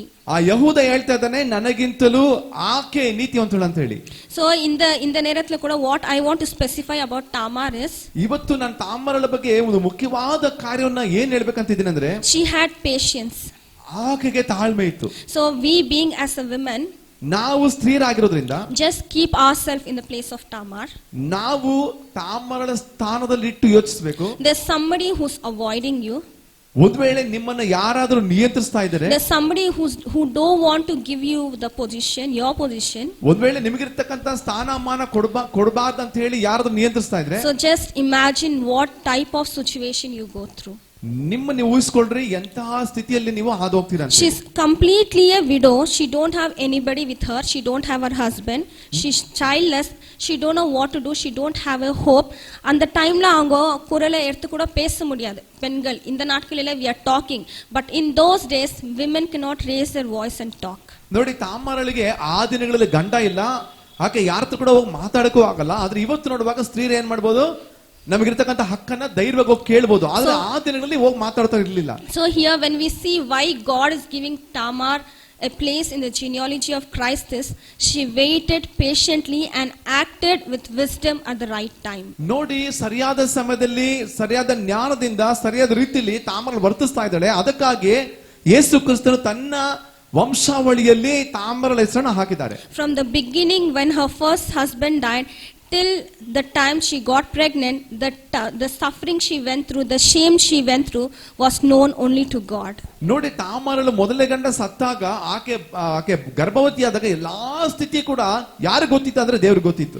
Only God knew what she was going through, and when she acted that she should follow the law of God, she committed according to the law of God, and she did a righteous thing to the family of her husband. ನೋಡಿ, ದೇವ್ರಿಗೆ ಗೊತ್ತಿತ್ತು ಆಕೆ ಏನ್ ಮಾಡ್ತಾ ಇದ್ದಾಳೆ ಅಂತ. ಆಕೆ ಅದ ಪ್ರಕಾರವಾಗಿ ದೇವ್ರು ಏನ್ ನಿಯಮ ಕೊಟ್ಟಿದ್ರು ಅದಕ್ಕೆ ಬದ್ಧಳಾಗಿ ಏನ್ ಮಾಡಿದ್ಲು, ತಾಮಾರಳು ನಡೆದುಕೊಂಡ್ಲು. So even in this time, women as being wives in their life, ಸ್ತ್ರೀಯರಾಗಿರ್ತಕ್ಕಂಥ ಸ್ತ್ರೀಯರು ನೋಡುವಾಗ ಹೆಂಡತಿ ಇರ್ತಾರೆ ಅವ್ರ ಜೀವನದಲ್ಲಿ. so here how Tamar is giving importance to her husband family. Ebdiana, I should bring offspring to that family. However, I have to grow this family. That thought was there in that female's head. ತಾಮಾರಳಿಗೆ ಏನ್ ಯೋಚನೆ ಆಗಿ, ನನ್ನ ಕುಟುಂಬ ಯಾವ ರೀತಿ ಹಂಚ್ಕೊಳ್ಳಿಕ್ಕೆ ಇಷ್ಟಪಡಲ್ಲ, ನಿಮ್ಮೆಲ್ಲರಿಗೂ ಗೊತ್ತಿದೆ ವೈಯಕ್ತಿಕವಾಗಿ ನೀವು ಯಾವ ಸಮಸ್ಯೆಗಳಲ್ಲಿ ಅದು ಹೋಗ್ತಾ ಇದ್ರಿ ಅಂತ. Same as Tamar. ತಾಮಾರಳಾಗಿ ಬಗ್ಗೆ ಯೋಚನೆ ಮಾಡಿ. She lost her husband. She was a widow. She was childless. So that pain, what she went through, was seen by God. ತಾಮಾರಳು ಗಂಡನ ಕಳೆದುಕೊಂಡ್ಲು, ನಾಚಿಕೆ ಆಗಿತ್ತು, ಸಮಸ್ಯೆ ಹೇಳ್ಕೊಳ್ಳಿಕ್ಕೆ, ಆದ್ರೂ ಸಹ ಎಂತ ಸ್ಥಿತಿಲಿ ಆಕೆ ಹಾದೋಗ್ತಿದ್ದಾಳೆ. Maybe in your family, when you are as a housewife, ನಿಮ್ಮ ಕುಟುಂಬದಲ್ಲಿ ನೀವು ಮನೆಯ ಹೆಂಡತಿ ಆಗಿರುವಾಗ, maybe you can see your husband's family neglecting you. ಒಂದು ವೇಳೆ ನಿಮ್ಮ ಯಜಮಾನರು ನಿಮ್ಮನ್ನ ತಾತ್ಸಾರ ನೋಡ್ತಿರ್ಬೋದು. Maybe you feel your husband is hurting you. ಒಂದ್ ವೇಳೆ ತಿಳ್ಕೊಂಡಿರ್ಬೋದು ನಮ್ಮ ಯಜಮಾನರು ಬಹಳ ನೋವು ಕೊಡ್ತಾ ಇದಾರೆ ಅಂತ ಹೇಳಿ. There are people from your relatives or friends trying to avoid you. ಒಂದ್ ವೇಳೆ ನಿಮ್ಮ ಸ್ನೇಹಿತರು ಕುಟುಂಬದವರು ನಿಮ್ಮನ್ನ ಒಂದ್ ವೇಳೆ ಅವರೊಟ್ಟಿಗೆ ಸೇರಿದಿರೋ ತರ ತಡೀತಾ You ಇರ್ಬೋದು. don't have an identification in your family as Tamar. ತಾಮಾರಳ ಹಾಗೆ ನಿಮ್ಮ ಕುಟುಂಬದಲ್ಲಿ ಯಾರು ಕೂಡ ಗುರುತಿಸದೇ ಇರಬಹುದು. The Lord is saying, wait patiently on the Lord. ದೇವರು ಹೇಳ್ತಾ ಇದ್ದಾರೆ ತಾಳ್ಮೆಯಾಗಿ ಕಾಯಿರಿ. How Tamar waited patiently on the Lord. ಹೇಗೆ ದೇವರ ದೃಷ್ಟಿಯಲ್ಲಿ ತಾಮಾರಳು ತಾಳ್ಮೆಯಿಂದ ಕಾಯಿದ್ಲು. Wait patiently on the Lord. ದೇವರ ಹತ್ರ ನೀವು ತಾಳ್ಮೆ ಕಾಯಿರಿ. And God will give you a time when to act. ದೇವರು ಸರಿಯಾದ ಸಮಯದಲ್ಲಿ ನಿಮ್ಮನ್ನ ಬಿಡಿಸ್ತಾರೆ. He'll speak to you when you should act, how Tamar acted and how she received twins. She received double blessings in our life. Same thing Lord is saying, நீங்க தாழ்மையா இருந்து பொறுமையா இருந்து நீங்க வெயிட் பண்ணிட்டு அந்த time, when the time comes, God will talk to you, and when the time comes when you react, you will receive that double full blessing. ತಾಮಾರಳು ಯಾವ ರೀತಿಯಾಗಿ ತಾಳ್ಮೆಯಿಂದ ಕಾದಿದ್ದು ಎರಡು ಮಕ್ಕಳನ್ನ ಜನ್ಮ ಪಡೆದುಕೊಂಡು ಅದೇ ರೀತಿಯಾಗಿ ನೀವು ದೇವರಿಗೆ ದೃಷ್ಟಿಯಲ್ಲಿ ತಾಳ್ಮೆಯಿಂದ ಕಾದಿರುವಾಗ ಅದಕ್ಕೆ ಎರಡರಷ್ಟು ಆಶೀರ್ವಾದ ಪಡೆದುಕೊಳ್ತೀರಾ. So she was a neglected woman. She was nothing in the presence of people. ದೇವರ ಜನಗಳ ದೃಷ್ಟಿಯಲ್ಲಿ ತಾಮಾರಳು ತಿರಸ್ಕಾರ ಹೊಂದವಳಾಗಿದ್ದಳು, ಏನು ಇಲ್ಲದವಳಾಗಿದ್ದಳು. But our God is so good. He put her name. ನಾವು ಒಂದು ಎಪ್ಪಿಯುಮೆ I never knew that Tamar is there in the genealogy of Christ. ನಮ್ಮ ದೇವರು ತುಂಬಾ ಒಳ್ಳೆಯವರು. ತಾಮಾರಳ ಹೆಸರು ಯೇಸು ಕ್ರಿಸ್ತನ ವಂಶಾವಳಿಯಲ್ಲಿ ಹಾಕ್ತಾರೆ ಅಂತ ಯಾವುದು ಕೂಡ ನೆನಪಿಲ್ಲ. இருந்தாலும் நான் வந்து அவ்வளோ ಕಾನ್ಸಂಟ್ರೇಟ್ பண்ணல. ಆದ್ರೂ ಕೂಡ ನಾನು ಆಕೆ ಬಗ್ಗೆ ಹೆಚ್ಚು ನಾನು ಗಮನ ಕೊಡ್ಲಿಲ್ಲ.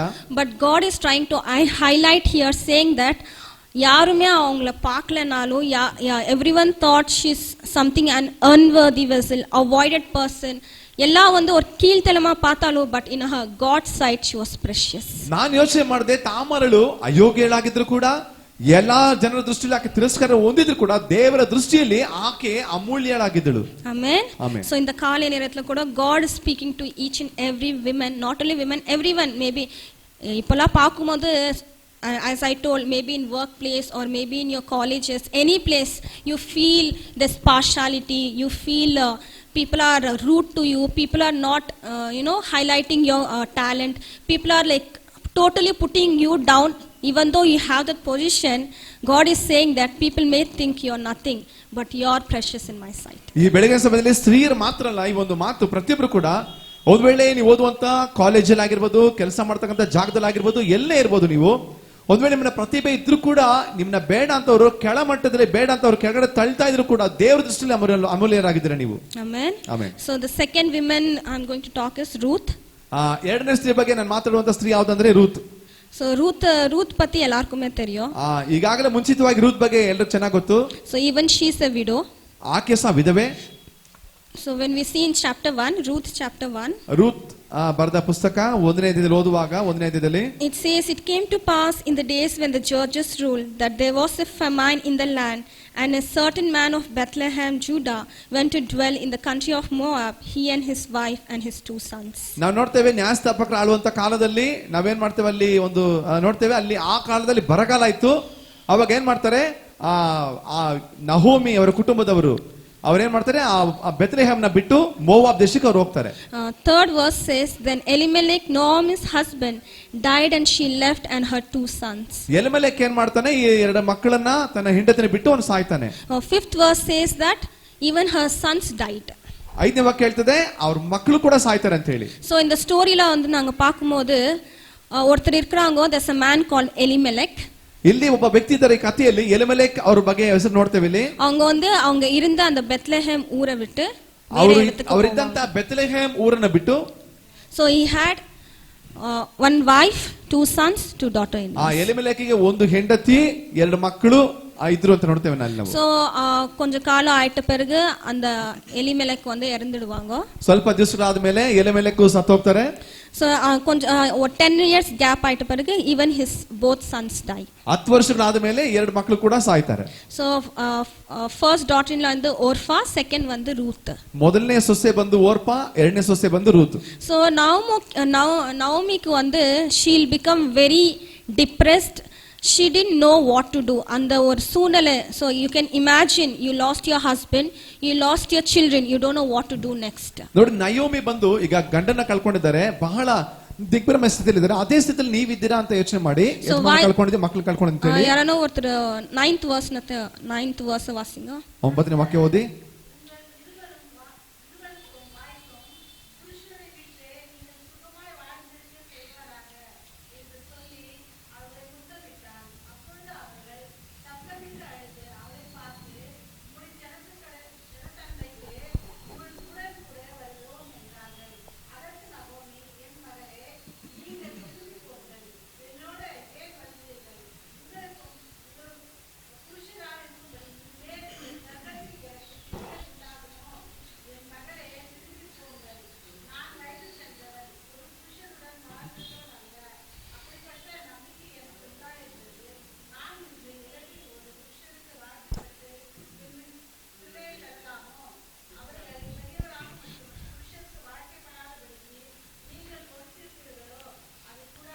Sixteen, 17.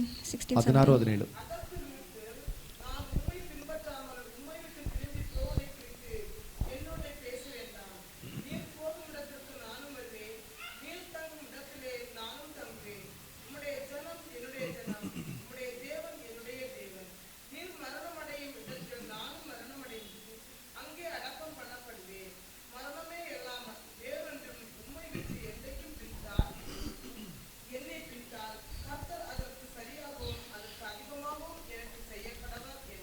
ஆமென்.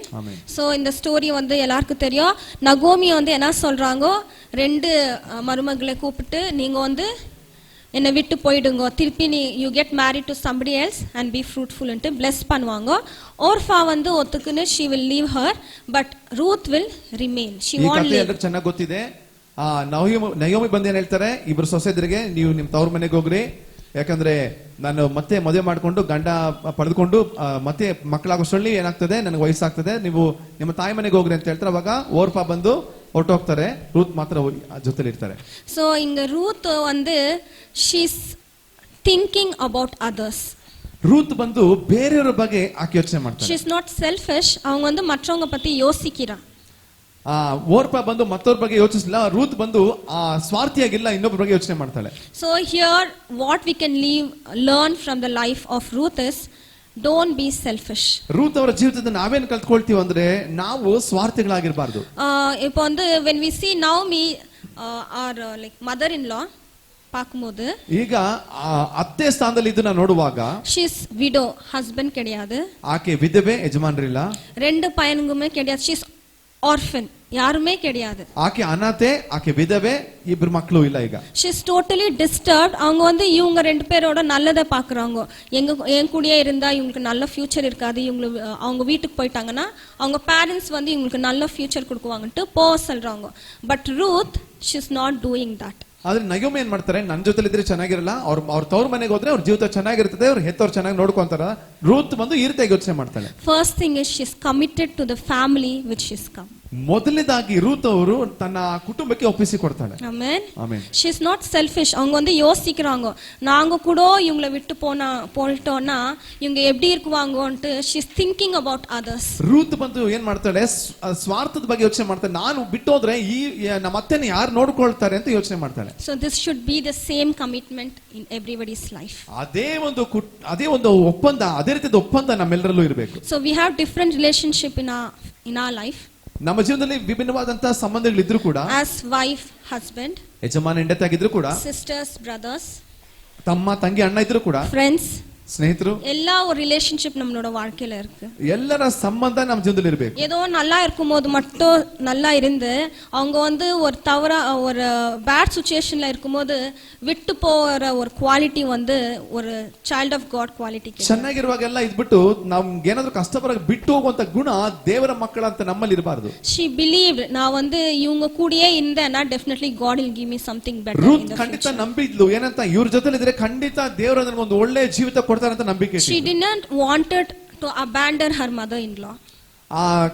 ಖಂಡಿತವಾಗಿ ಅವ್ರ ಅತ್ತೆನ ಬಿಟ್ಟು ಹೋಗ್ಬೇಕಂತಕ್ಕಂತ ಮನಸ್ಸು ರೂತ್ಗೆ ಇರ್ಲಿಲ್ಲ. ಸೊ அவங்க கூடயே இருந்து அவங்க சொல்ற ஒரு ವ್ಯಾಲ್ಯೂ அவங்க செஞ்சாங்க. ಅವ್ರ ಅತ್ತೆ ಜೊತೆಲಿದ್ದು ಅವ್ರ ಅತ್ತೆ ಏನೆಲ್ಲ ಹೇಳ್ತಾರೋ ಒಂದೊಂದು ಕೆಲಸ ಕೂಡ ಆಕೆ ಮಾಡಿದ್ಲು. ಸೊ உங்களுக்கு தெரியும், அவங்க வந்து போவாஸ வந்து மீட் பண்ணாங்க, how she got close to him, how she got married. ನಿಮ್ಮೆಲ್ಲರಿಗೂ ಚೆನ್ನಾಗಿ ಗೊತ್ತಿದೆ. ನಂತರವಾಗಿ ಬೋವಾಸ್ ಹತ್ರ ಯಾವ ರೀತಿ ಕೆಲಸಕ್ಕೆ ಹೋಗ್ತಾರೆ, ನಂತರವಾಗಿ ಬೋವಸ್ನ ಯಾವ ತರ ಮದುವೆ ಮಾಡ್ಕೊಳ್ತಾರೆ ಅಂತ. எதுவுமே உடனே ஆவல. அவங்க வந்து she waited, she patiently waited.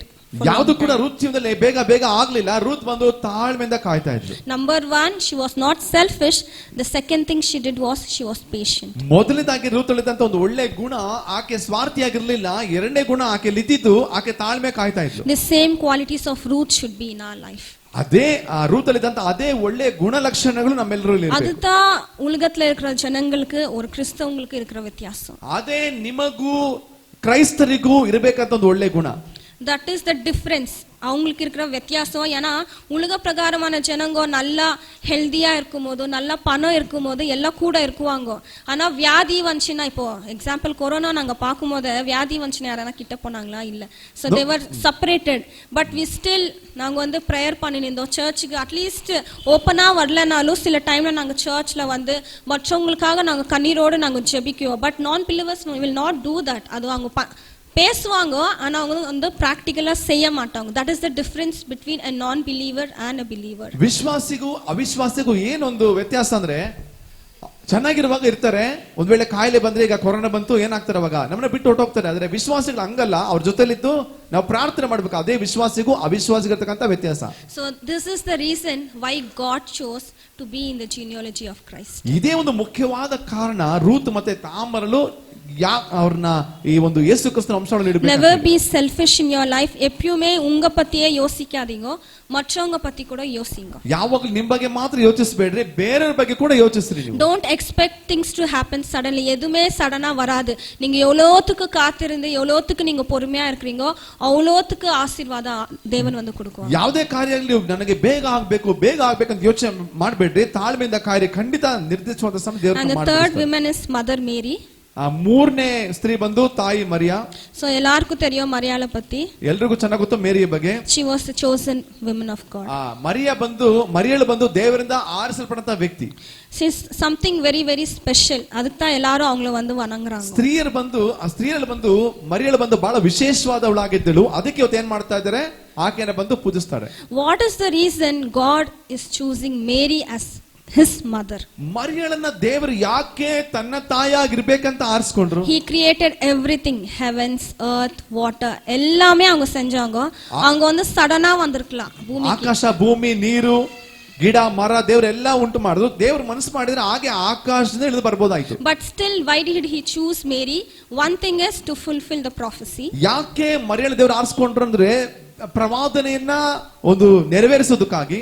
the Bible says a virgin, through a virgin, a baby will be conceived. ದೇವರ ವಾಕ್ಯ ಹೇಳ್ತದೆ, ಒಂದು ಕನ್ಯೆಯ ಮರಿಯಳ ಗರ್ಭದಲ್ಲಿ ಒಂದು ಮಗು ಹುಟ್ಟಬೇಕಂತ ಹೇಳಿ. இங்க வந்து அந்த ವರ್ಡ್ வந்து நான் ಹೈಲೈಟ್ பண்ண விரும்புறேன். virgin. ಒಂದು ಕನ್ಯೆ ಎಂಬತಕ್ಕಂತ ಪದ ಹೇಳಲಿಕ್ಕೆ ಇಷ್ಟಪಡ್ತೇನೆ. a virgin is somebody who's very pure, who don't know what is evil. ಕನ್ಯೆ ಅಂದ್ರೆ ಬಹಳ ಶುದ್ಧವಾದವಳು, ಕೆಟ್ಟದಂದ್ರೆ ಏನಂತ ಗೊತ್ತಿಲ್ದಿರೋಳು. she never knew any man in her life. ಆಕೆ ಜೀವನದಲ್ಲಿ ಯಾವ ಪುರುಷನ ಬಗ್ಗೆ ಕೂಡ ಹೆಚ್ಚಾಗಿ ಗೊತ್ತಿಲ್ಲದ ಒಂದು ಸ್ತ್ರೀ. so ಇಂಗ வந்து தேவன் யா மரியாள ஸ்பெஷலா why he is choosing? ಯಾಕೆ ವಿಶೇಷವಾದ ರೀತಿಯಲ್ಲಿ ಮರಿಯಳನ್ನ ಆರಿಸ್ಕೊಳ್ತಾ ಇದ್ದಾರೆ ಇಲ್ಲಿ? so between Malachi and Matthew there is 400 years gap. ಮಲಾಕಿಯಗೂ ಮತ್ತಾಯನ ಬರೆದ ಸುವಾರ್ತೆಗೂ 400 ವರ್ಷ ಸ್ವಲ್ಪ ಸ್ಥಳ ಇತ್ತು. so when we see in the Holy Bible from Genesis, ಪವಿತ್ರವಾದ ಗ್ರಂಥದಲ್ಲಿ ನಾವು ಆದಿಕಾಂಡ ನೋಡೋದಾದ್ರೆ, from Genesis to Malachi God is leading his people. ಆದಿಕಾಂಡದಿಂದ ಮಲಾಕಿಯವರೆಗೂ ದೇವರು ತನ್ನ ಜನರ ಸಂಗಡ ಇದ್ರು. யாரனா ஒருத்தரை வச்சு ஆண்டவர் வந்து அவங்களோட ஜனங்களை வழி நடத்துறாங்க. ಯಾರನ್ನಾದ್ರೂ ಒಬ್ಬರನ್ನ ನೇಮಿಸಿ ದೇವರು ತನ್ನ ಜನರನ್ನ ನಡೆಸ್ತಾ ಇದ್ರು. so when we see Moses, we see Moses leading people.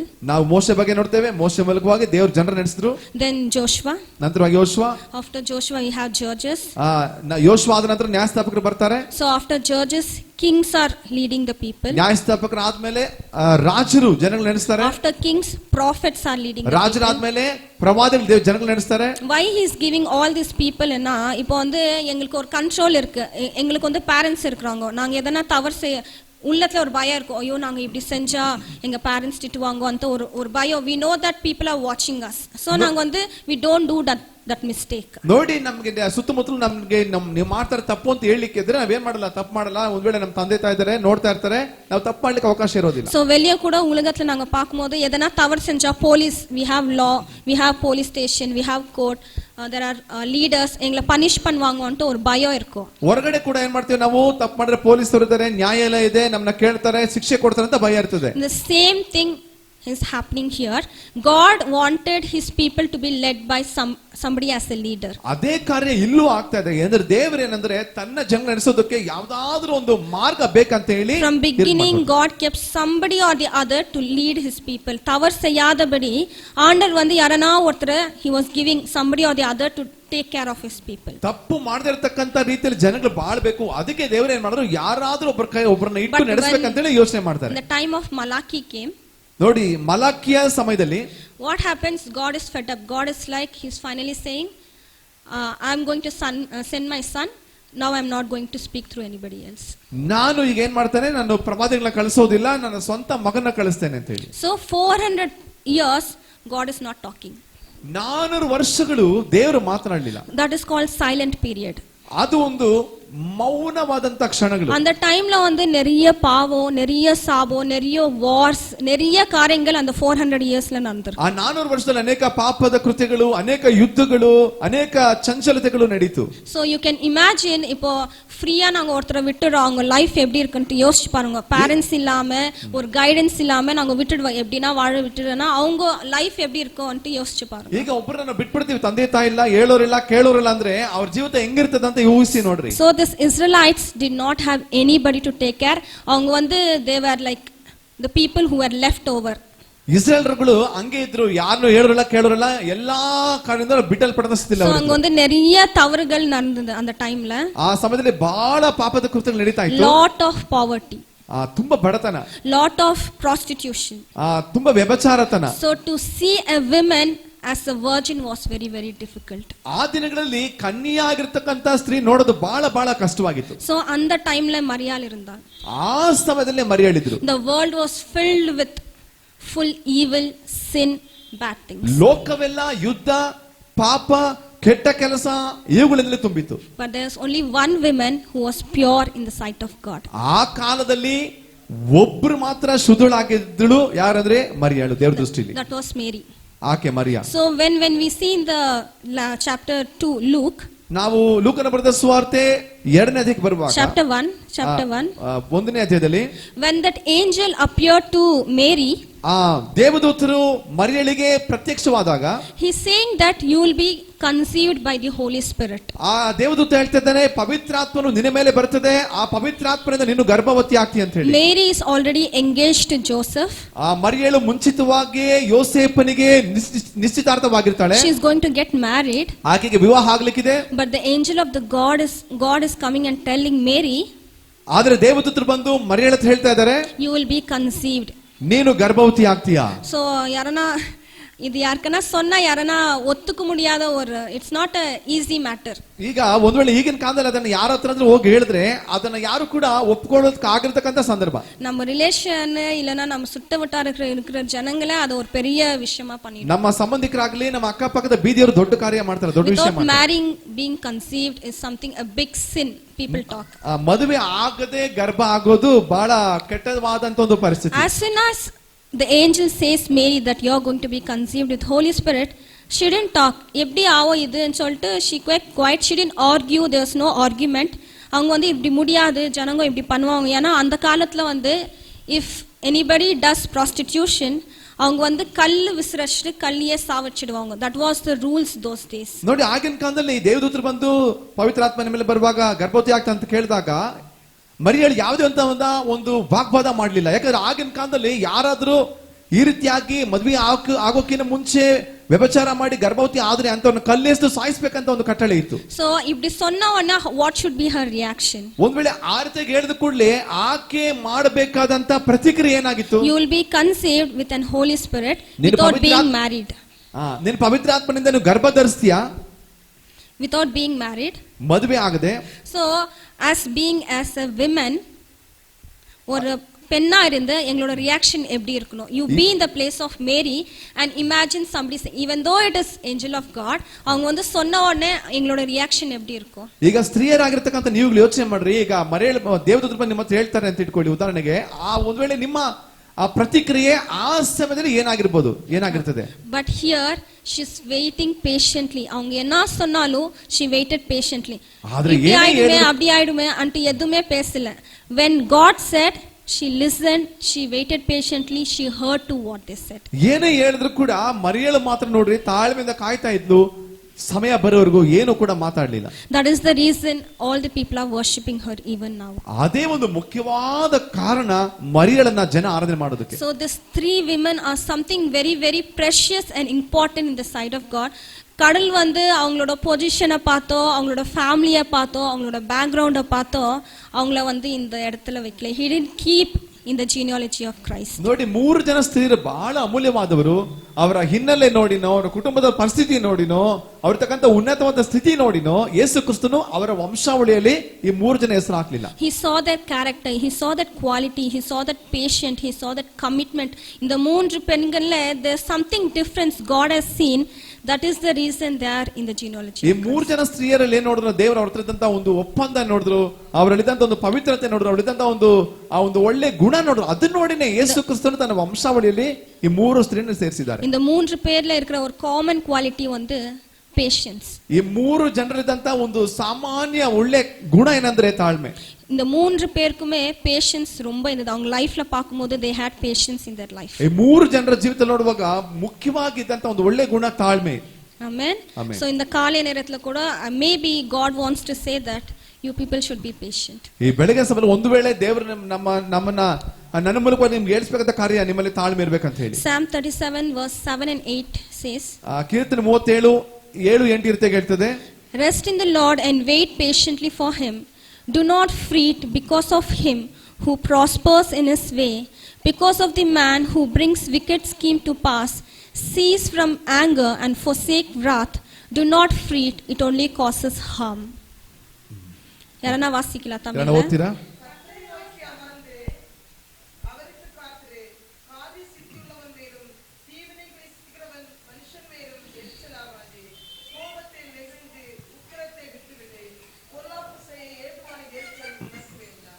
Amen.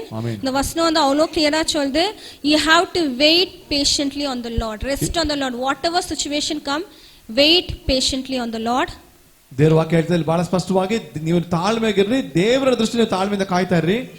So உங்களோட வாழ்க்கையில எந்த விதமான சூழ்நிலை, if you any difficult situation come, do not freak out, do not get anxiety, do not get excited, you இப்படி ஆச்சு என்று உடனே react பண்ணாதீங்க.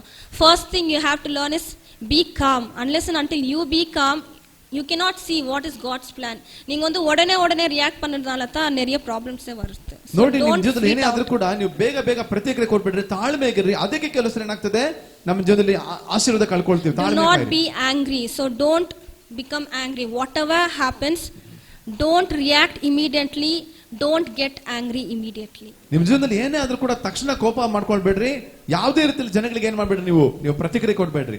If you do that and wait patiently, immediately ஒண்ணு பண்ணாம நீங்க தாழ்மையா பொறுமையா வெயிட் பண்ணீங்கன்னா, definitely you will see what God is going to do for you. ನೀವು ನಿಧಾನವಾಗಿ ತಾಳ್ಮೆಯಾಗಿ ನೀವು ಕಾದಿರುವಾಗ ದೇವರು, ನೀವು ನೋಡ್ತೀರಾ ಖಂಡಿತ ದೇವರು ನಿಮ್ಮ ಜೀವನದಲ್ಲಿ ಏನ್ ಮಾಡ್ತಾರೆ ಅಂತ ಹೇಳಿ. If you don't be patient, if you freak out, if you be angry, if you shout out, it will only cause evil, it will only cause harm to you. ಒಂದ್ ವೇಳೆ ತಾಳ್ಮೆಯಿಂದ ಇಲ್ಲದೆ ನೀವು ಕೋಪವಾಗಿ ಸುಮ್ಮನೆ ಕಿರ್ಚಾಡ್ತಾ ಇದ್ರೆ ಕೆಟ್ಟದೇ ನಡೀತದೆ ಹೊರತು ಒಳ್ಳೇದಾಗೋದಿಲ್ಲ. Amen. Amen. So இந்த காலை நேரத்துல கூட தேவன் கொடுத்த இந்த வார்த்தைக்காக நான் நன்றி செலுத்துகிறேன். ಈ ಬೆಳಗಿನ ಸಮಯದಲ್ಲಿ ಕೂಡ ಕರ್ತನು ಕೊಟ್ಟಂತ ಮಾತುಗಳಿಗೆ ಸ್ತೋತ್ರ ಮಾಡ್ತೇನೆ.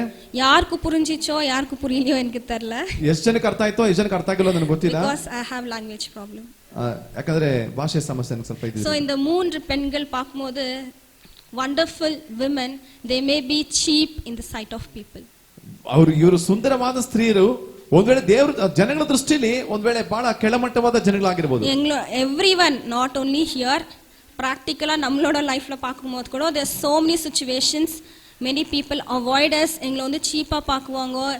We are not on nothing, but now we being the children of God always should think that நாங்க வந்து பொறுமையா வெயிட் பண்ணும்போது definitely God is going to make us. ದೇವರ ವಾಕ್ಯದಲ್ಲಿ ಮಾತ್ರವಲ್ಲ, ಲೋಕದ ರೀತಿಯಲ್ಲಿ ಕೂಡ ಇವತ್ತು ನಮ್ಮ ಜನರು ಕೂಡ ಒಂದ್ ವೇಳೆ ಜನಗಳು ನಮ್ಮನ್ನ ಕೆಳಮಟ್ಟದಲ್ಲಿ ಯೋಚಿಸಿದ್ರು ಕೂಡ ದೇವರು ನಮ್ಮನ್ನ ಏನ್ ಮಾಡ್ತಾರೆ ಉನ್ನತ ಸ್ಥಾನಕ್ಕೆ ತರ್ತಾರೆ. இன்றைக்கு இந்த இடத்தை விட்டு ஒரு தீர்மானத்தை எடுத்து நாங்க போனோம். ಈ ಸ್ಥಳದಲ್ಲಿ ಇವತ್ತು ನಾವು ತೀರ್ಮಾನ ಮಾಡೋಣ. இந்த இடத்துல வந்து ஏனோ நான் பேசி இந்த வார்த்தை உங்களுக்கு வந்ததில்ல. I never speak out of my flesh. நான் எப்பயுமே யூடியூப் பார்த்தோ இது பார்த்தோ ஐ நெவர் ஸ்பீக். எனக்கு வந்து I ask God and somehow எப்படின்னா எனக்கு அந்த லாஸ்ட் மினிட்ல ஆகுது ஆண்டவர் வந்து எனக்கு எப்படின்னா ஒரு வார்த்தை that will be coming in my mind. so நான் சொல்ற ஒரு வார்த்தையும் ஏனோ என்னோட வாயில வந்து நான் பேசுறது கிடையாது. that is something God wants to realize you today. இந்த மாதத்துல பொறுமையா இருந்து நீங்க பாருங்க 2021ல definitely you will see something amazing, something precious happening in your life. ನಾನು ಖಂಡಿತ ನಿಮ್ಮನ್ನ ನೋಡಿ ಮಾತಾಡಬೇಕು ಅಂತ ಮಾತಾಡಿಲ್ಲ. ನಾನು ಯಾವುದೇ ಸಂದೇಶ ಸಿದ್ಧ ಮಾಡ್ಕೊಂಡು ದೇವ್ರ ನೋಡಿ ಮಾತಾಡ್ತೀನಿ, ಪ್ರಾರ್ಥನೆ ಮಾಡ್ತೇನೆ. ದೇವ್ರು ಏನ್ ಕೊಡ್ತಾನೆ ಮಾತಾಡ್ತಾನೆ. ಖಂಡಿತ ನೀವು ತಾಳ್ಮೆ ಕಾದು ನೋಡ್ರಿ 21ನೇ ವರ್ಷದಲ್ಲಿ ಖಂಡಿತ ದೇವ್ರನ್ನ ಉನ್ನತವಾದ ಸ್ಥಿತಿಗೆ ತರ್ತಾನೆ. ಆಶೀರ್ವಾದ ನೋಡ್ತೀರಾ. You may be cheap, neglected, put in shame as Tamar, or you may be as Ruth, being a widow or childless, or you may be as Mary, where you are in fear. You may think நீங்க வந்து அப்படி இருக்கலாம். But God is saying stay calm, stay patient, stay humble. You will see something very special happening in your life. ಒಂದ್ ವೇಳೆ ತಾಮಾರಳ ಹಾಗೆ ರೂತಳ ಹಾಗೆ ಒಂದ್ ವೇಳೆ ನೀವು ಅರ್ಥಿಯಾಗಿ ವಿಧವೆಯಾದಂತ ಸ್ಥಿತಿಯಲ್ಲಿ ಅನಾಥ ಸ್ಥಿತಿಯಲ್ಲಿ ಇರಬಹುದು. ಮರಿಯಳ ಹಾಗೆ ದೇವ್ರು ಖಂಡಿತ ನಿಮ್ನ ಏನ್ ಮಾಡ್ತಾರೆ ಉನ್ನತ ಸ್ಥಿತಿ ತರ್ತಾರೆ ಖಂಡಿತ. So ಕರ್ತರ್ ಕೊಡ್ತಾ ಇಂದ ವಾರ್ತೆಯ ಕರ್ತರ್ ಕೊಡ್ತಾ ಮಾತಿಗೆ ಸ್ತೋತ್ರ. Praise the Lord. Praise the Lord. ஆண்டவருடைய நாம் மகிமைப்படுவதாக. ದೇವರ ನಮಗೆ ಮಹಿಮೆ ಉಂಟಾಗಲಿ. நாம் யாரும் எழுந்து நின்று ಎದ್ದು ನಿಂತು ஒரு பாடலை ಒಂದು பாடும்போது ಹಾಡನ್ನು ಹಾಡುವಾಗ கர்த்தருக்கு என்று உங்களுடைய ಕರ್ತನಿಗೆ ಕಾಣಿಕೆ ದಶಾಂಶ ಕೊಡೋಣ. பாருங்க, ஒன்று நாம் புரிந்து கொள்ள வேண்டும். ನೋಡ್ರಿ, ಒಂದು ಮಾತ್ರ ಅರ್ಥ ಮಾಡ್ಕೊಳ್ಬೇಕು. தாமார் தாழ்மையாக இருந்தான். ತಾಳ್ಮೆಯಾಗಿದ್ದಳು. எல்லாரும் சொல்லுங்க, தாமார் தாழ்மையாக இருந்தான். ரூத் காத்திருந்தான். மரியாளோ தேவனிடத்திலிருந்து கிருபை பெற்றார். ஆமென். ஹல்லேலூயா. ஹல்லேலூயா. ஹல்லேலூயா. நாம் காத்திருப்போம். ನಾವು ಕಾದಿರೋಣ. பொறுத்திருப்போம். தாழ்மை, பொறுமை, ஆமென், ಸಹನೆ, கிருபையை பெற்றுக்கொள்ளும். ஹல்லேலூயா. ನಮ್ಮ ರಕ್ಷಕನಿಂದು ಹುಟ್ಟಿದ ಹಲ್ಲೆಲೂಯಾ ಹಾಡೋಣ. ನಮ್ಮ ರಕ್ಷಕನಿಂದು ಹುಟ್ಟಿದ ಹಲ್ಲೆಲೂಯಾ ಹಾಡೋಣ. ಹಲ್ಲೆಲೂಯಾ. ಹಲ್ಲೆಲೂಯಾ. ಎಲ್ಲರೂ ಕರಗಳನ್ನೆತ್ತಿ hallelujah. Hallelujah. Hallelujah. Hallelujah. Hallelujah. Hallelujah. Hallelujah. മെൽഷരും കാസ്പരും ബൽതസരും വാഴ്ത്തു. രക്ഷകരിൽ രക്ഷകനാം മിശിഹാ പിറന്ന ദിനം. ഒരു മണ്ണിലെ ഇതയന്മാരെ പാടുവിന്നിലെ മാലാഖകളെ. ഒരു മണ്ണിലെ ഇതയന്മാരെ പാടുവിന്നിലെ മാലാഖകളെ. പാടും തമ്പുരവും കിന്നരവും താളവുമായി. പാടും തമ്പുരവും കിന്നരവും താളരുമായി. പുൽക്കുടിയിൽ കൽത്തൊട്ടിയിൽ മറിയത്തിൻ പൊന്മകനാ. പണ്ടൊരു നാൾ ദൈവസുരൻ പിറന്നതിനോർമദിനം. പണ്ടൊരു നാൾ ദൈവസുരൻ പിറന്നതിനോർമദിനം. ഹല്ലേലൂയാ. ഹല്ലേലൂയാ.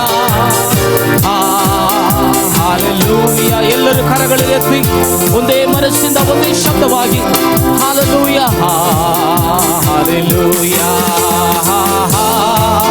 ಹಲ್ಲೆಲೂಯಾ. ಹಲ್ಲೆಲೂಯಾ. ಹಲ್ಲೆಲೂಯಾ. ಹಲ್ಲೆಲೂಯಾ. ಯೇಸುವೇ ಸ್ತೋತ್ರ ರಾಜ. ಪವಿತ್ರಾತ್ಮನೇ ನಿನಗೆ ಸ್ತೋತ್ರ. ಆತ್ಮಸ್ವರೂಪನೇ ನಿನಗೆ ಸ್ತೋತ್ರ. ತಂದೆಯಾದ ದೇವರೇ ನಿಮಗೆ ಸ್ತೋತ್ರ. ಅಪ್ಪ, ತಾಮಾಳ ಹಾಗೆ ಒಂದು ತಾಳ್ಮೆ ಗುಣಾಧಿಶ್ಯದಿಂದ ನಮ್ಮನ್ನು ತುಂಬಿಸು. ರೂತಳ ಹಾಗೆ ಕಾದಿರುವಂತ ಗುಣಾದಿಶಯದಿಂದ ನಮ್ಮನ್ನು ತುದಿಸು ಅಪ್ಪ. ಸ್ತೋತ್ರ. ಮರಿಯಳಲ ಹಾಗೆ ನಿನ್ನ ಕೃಪೆ, ನಿನ್ನ ದಯೆ, ನಿನ್ನ ಆಶೀರ್ವಾದವನ್ನ ಹೊಂದುವಳ ಹಾಗೆ ನಮ್ಮನ್ನು ತುಂಬಿಸು ರಾಜ. ನಿನ್ನ ದೃಷ್ಟಿಯಲ್ಲಿ ಅಪ್ಪ ಗಂಡು ಹೆಣ್ಣು ಯಾರಿಲ್ಲಪ್ಪ, ಎಲ್ಲರೂ ಆಮೇನ್ ಯೂದನಂತನ ಅಲ್ಲ, ಗ್ರೇಕನಂತನ ಅಲ್ಲ, ಎಲ್ಲರೂ ನನಗೆ ಒಂದಾಗಿದ್ದಾರೆ ಅಂತ ಹೇಳಿ ಅಪೊಸ್ತಲನಾದ ಪೌಲನು ಹೇಳುವ ಹಾಗೆ ತಂದೆಯಾದ ದೇವರ ಈ ದಿನದಲ್ಲಿ ಕೇಳಿದ ವಾಕ್ಯದ ಪ್ರಕಾರ ನಮ್ಮನ್ನು ನಾವು ಒಪ್ಪಿಸಿಕೊಡುತ್ತಿದ್ದೇವಯ್ಯ. ಒಳ್ಳೆ ತಿಳುವಳಿಕೆ, ಬುದ್ಧಿ, ಜ್ಞಾನದಿಂದ ತುಂಬಿಸು.